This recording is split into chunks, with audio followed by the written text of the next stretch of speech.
নমস্কার, আমার YouTube channel বাঙালি আড্ডাতে আপনাদের স্বাগত। আমার আজকের বিষয় উত্তম কুমারের কমেডি ছবি। এখন উত্তম কুমার মহানায়ক, তার কথা ভাবলেই আমাদের প্রথমেই তার যে ইমেজটার কথা মনে আসে সেটা হচ্ছে যে তিনি বাংলা চলচ্চিত্রের রোমান্টিক হিরো। এটা দিয়েই তার চলচ্চিত্র জীবন শুরু হয়েছিল।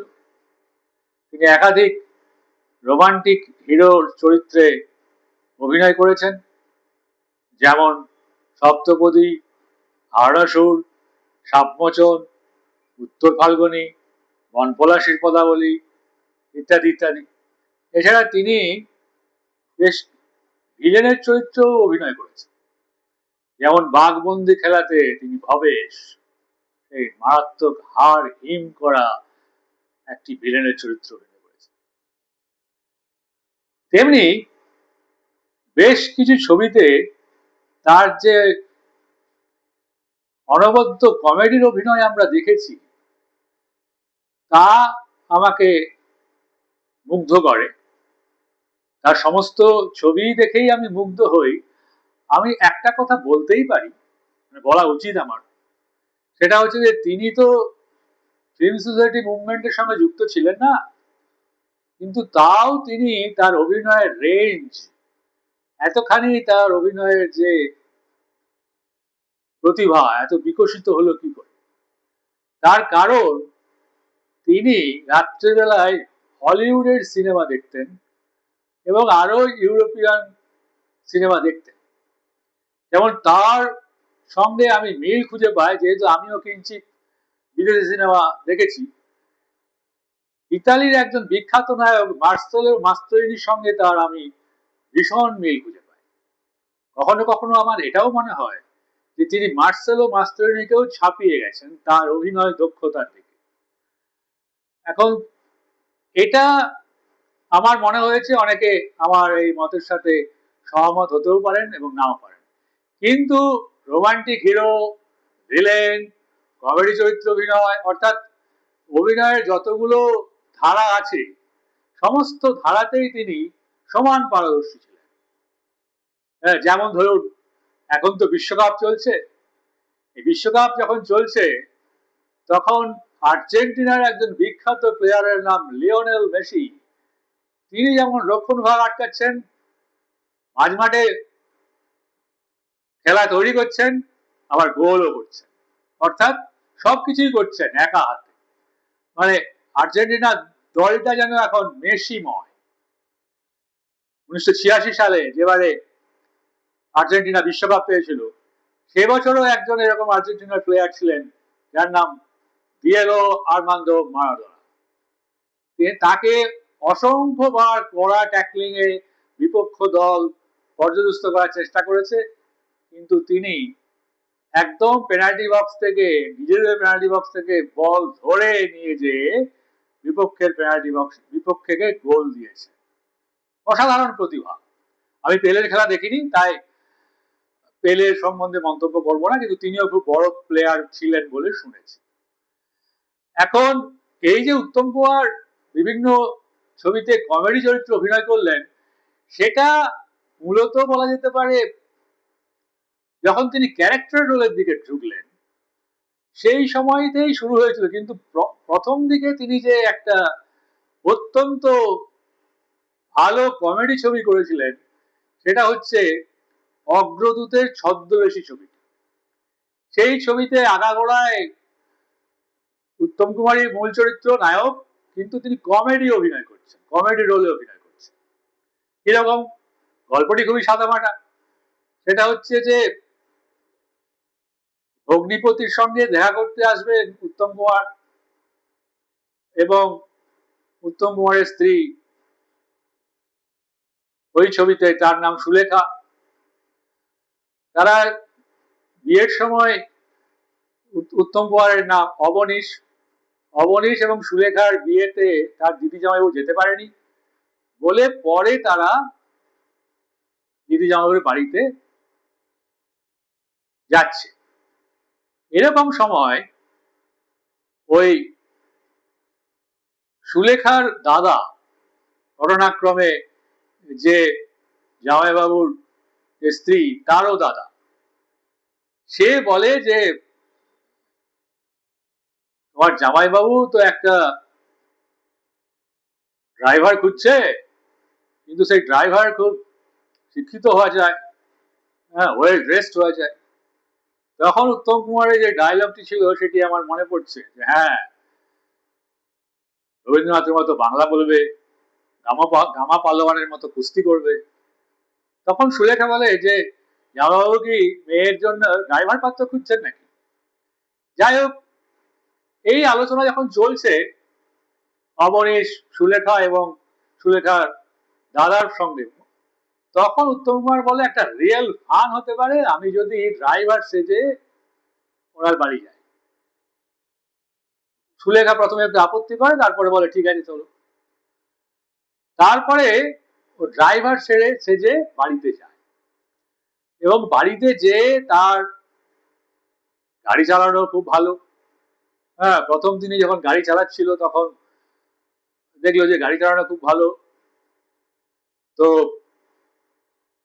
ড্রাইভার রূপী অবনীশ বললেন যে গাড়িতে একটা শব্দ হচ্ছে। হ্যাঁ, আমার মশাই বলছিল। তখন অবনীশ বলে, ছদ্মবেশী অবনীশ, অবনীশ বলে ও আপনারও ওর মশাই আছে নাকি? না না, সেরকম মশাই। তখন তিনি বলেন যে ঠিক আছে, আমি দেখছি গাড়িতে কি শব্দ হচ্ছে। নেমে তিনি 1 মিনিটের মধ্যে ঠিক করে আবার গাড়িতে উঠলেন। তখন বিকাশ রায় ওই জামাইবাবুর চরিত্রে অভিনয় করছেন। তিনি বলেন, তিনি তার স্ত্রীকে আকার ইঙ্গিতে বলেন যে কারখানায় দিলে 1000 টাকা লাগবে, 1000 টাকা কিন্তু বেঁচে গেল। এইবারে উত্তম কুমার তো নানাভাবে ওই তার স্ত্রীর দিদি জামাইবাবুর সাথে মজা বা ঠাট্টা করছেন। তিনি বলছেন যে তার যে পুরনো ড্রাইভার ছিল মোশায়েব লাল, হ্যাঁ, তিনি এক সময় দেখলেন মোশায়েব লাল যে উত্তম কুমার একটা দড়িতে কিছু একটা বেঁধে, কাগজ বেঁধে ওপরে পাঠাচ্ছে, সুলেখার কাছে পাঠাচ্ছে। তখন পেছনে মোশায়েব লাল আসার সময় উত্তম কুমার বিড়বিড় করে বলছেন, হে ভগবান, আমার পেছনে সমূহ বিপদ, তুমি আমাকে এই বিপদের হাত থেকে রক্ষা করো। তারপরে যখন মোশায়েব লাল জিজ্ঞেস করে তুমি কি করছিলে, বলছে আমি তো পাপি, আমি চিঠি পাঠাচ্ছিলাম।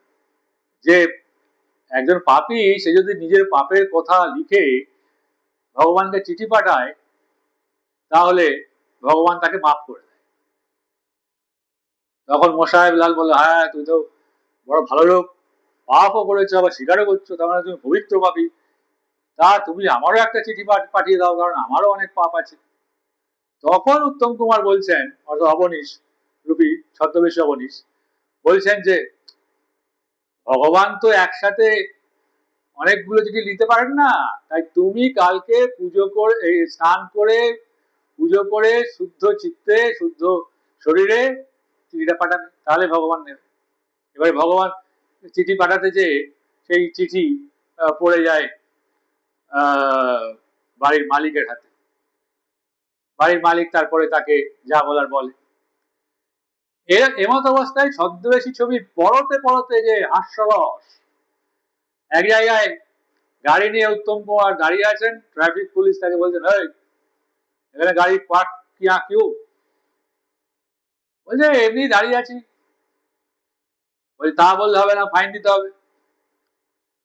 বলছে আচ্ছা ঠিক আছে, কত ফাইন? বলছে 500 টাকা। তখন বলছে নাম বলো। তখন উত্তম কুমার নাম বলছে পুণ্ডরীকাক্ষ পুরকায়স্থ। সেই নন বেঙ্গলি পুলিশ, ট্রাফিক পুলিশ বলছেন, আরে পুন্ডু পুন্ডু, মানে পুরো নামটা লিখতে পারছে না। তখন উত্তম কুমার বলছেন, আরে পুন্ডু নয়, মুন্ডু মুন্ডু। এইভাবে এই ছবিতে যে কমেডি অভিনয়ের একটা নতুন দিগন্ত উত্তম কুমার খুলে দিলেন, তার অভিনয়ের রেঞ্জটা এখান থেকেই বোঝা যায়। এরপরে ধরুন উত্তম কুমার যখন ক্যারেক্টার রোল করছেন তখন অরবিন্দ বাবুর বেশ কয়েকটি ছবিতে তিনি অভিনয় করেন। অরবিন্দ বাবু উত্তম কুমারকে এইভাবেই ব্যবহার করেছিলেন, যেমন ধন্যী মেয়ে, মৌচাক, অগ্নিশ্বর। অগ্নিশ্বরেও তার সিরিয় কমিক রোল খুবই আনন্দ দেয়।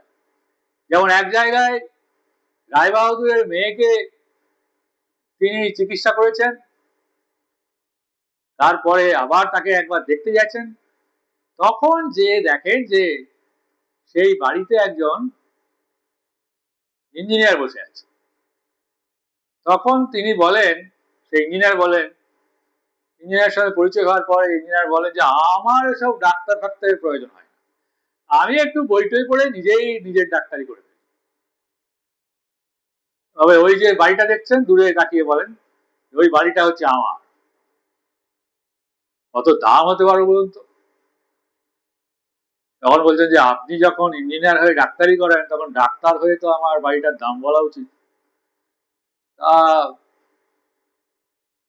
2,80,000 টাকা। হ্যাঁ ঠিকই ধরেছেন, 2,90,000 টাকা। তখন তিনি আরো বলেন যে রুগীকে তো আপনি কুইনাইন ওষুধ দিয়েছেন ম্যালেরিয়ার জন্য, কুইনাইন ওষুধটা শুনেছি বড় তীব্র, বেশি খেলে ভালো নয়, 3 দাগ করে খেতে দিয়েছে। তখন উত্তম কুমারের যে ডায়লগ সেটাও কিন্তু হাস্যরসের উদ্ভব ঘটায়। সেটা হচ্ছে তিনি বললেন, আপনার গালে ঠাস ঠাস করে যদি 3টি চড় মারার দরকার হয় তাহলে একটি চড়ে কাজ হবে কি? তাহলে সেখানে 3টি চড়ই মারতে হবে।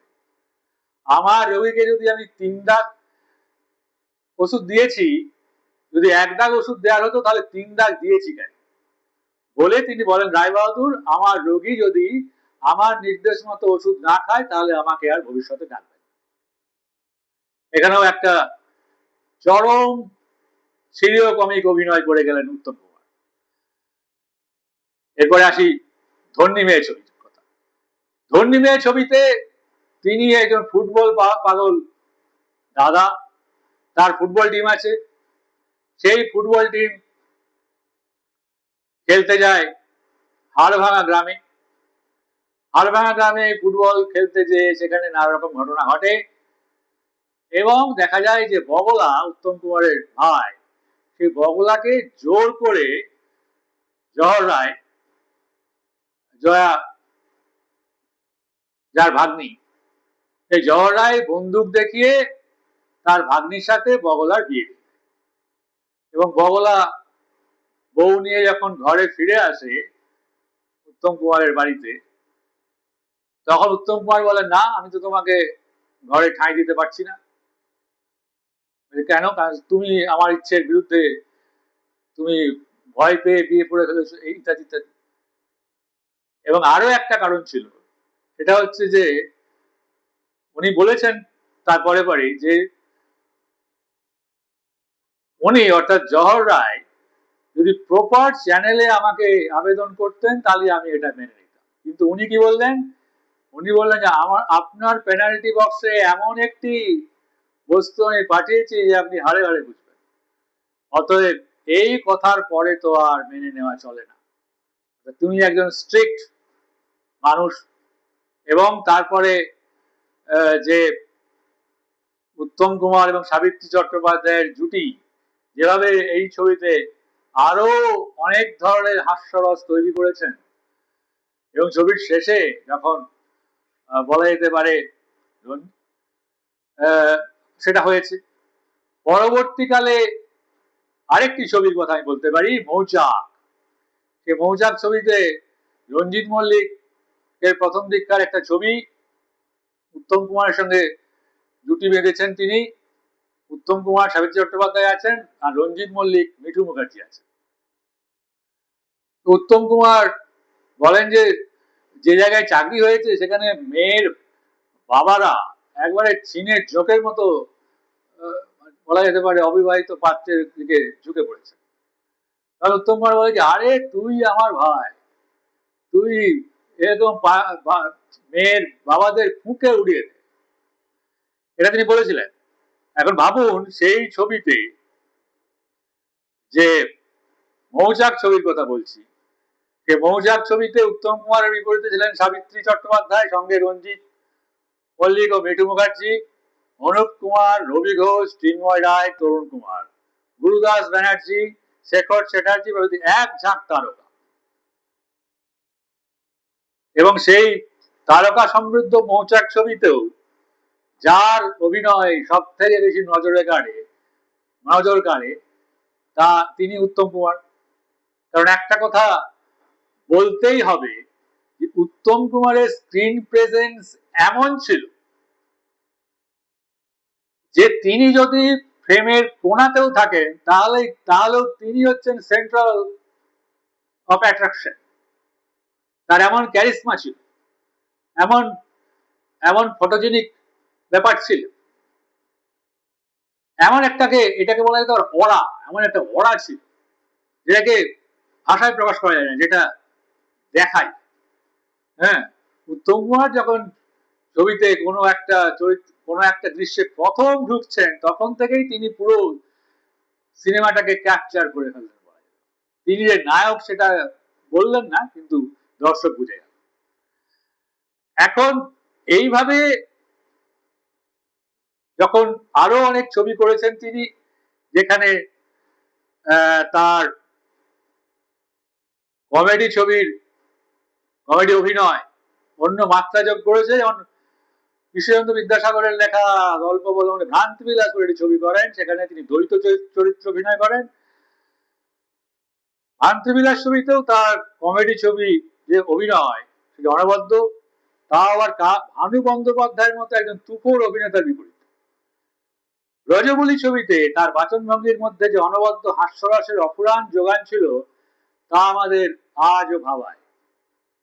এছাড়া তার শেষ ছবি প্রভবধূ সুন্দরী 1981, যা তার মৃত্যুর পরে মুক্তি পায়, সেখানেও তিনি অনন্য। এই ছবিতে সন্তোষ দত্ত, সুমিত্রা মুখার্জি ও রঞ্জিত মল্লিকের পাশে তিনি উজ্জ্বলতম, কেননা তিনি উত্তম। এখানেও তিনি কমেডি চরিত্রে অভিনয় করেছেন বলা যেতে পারে।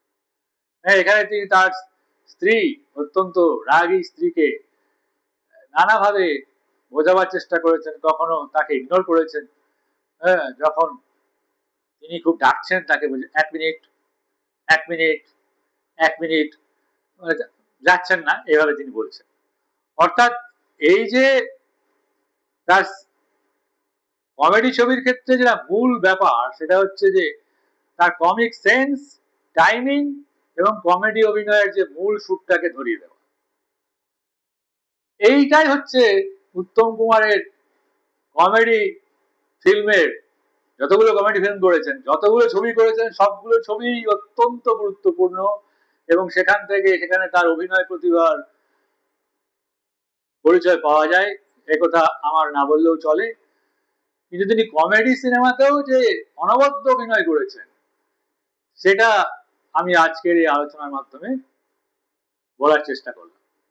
এখন এই ভিডিওটি যদি আপনাদের ভালো লেগে থাকে তাহলে আমার চ্যানেলটি সাবস্ক্রাইব করবেন, শেয়ার ও কমেন্টও করতে পারেন।